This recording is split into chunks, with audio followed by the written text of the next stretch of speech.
आज नहीं तो कल किसी को तो ये आवाज़ उठानी ही है। हिंदुस्तान की राजनीतिक पार्टियां ये सवाल नहीं उठाती हैं, मंदिर मस्जिद के सवाल उठाती हैं, अंग्रेजों की मूर्तियों को तोड़ देने का सवाल कोई पार्टी नहीं उठाती इस देश में। समाज को बांट देने वाले जितने प्रश्न हैं वो पार्टियों के द्वारा उठाए जाते हैं, देश की गुलामी को खत्म कर देने वाले प्रश्न कोई पार्टी नहीं उठाती। तो हम लोगों ने तय किया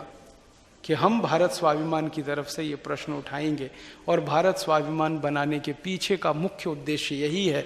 कि अंग्रेजों के ज़माने के कानून, उनके ज़माने के नियम, उनके ज़माने की व्यवस्थाएं, उनके समय की गुलामी की निशानियां, इन सबको मिटा देना है। आज़ादी तभी पूरी होगी, शहीदों का सपना तभी पूरा होगा, क्योंकि जिन शहीदों ने अंग्रेजों के खिलाफ लड़ते हुए अपने प्राण त्यागे हैं, अगर कभी हमारे देश के वो शहीद जो इस देश में मर गए आज़ादी के लिए लड़ते हुए, आप सोचो लॉरेंस के खिलाफ लड़ते हुए जिन हिंदुस्तानियों ने वीर गति पाई, चेम्सफोर्ड के खिलाफ लड़ते हुए जो हिंदुस्तानी शहीद हो गए,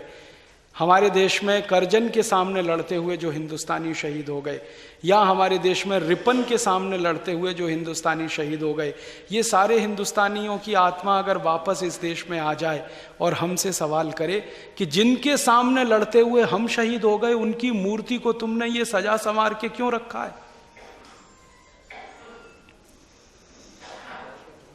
तो वो तो हंसेंगे विद्रूपता में। वो कहेंगे या तो हम मूर्ख थे या तुम महामूर्ख हो,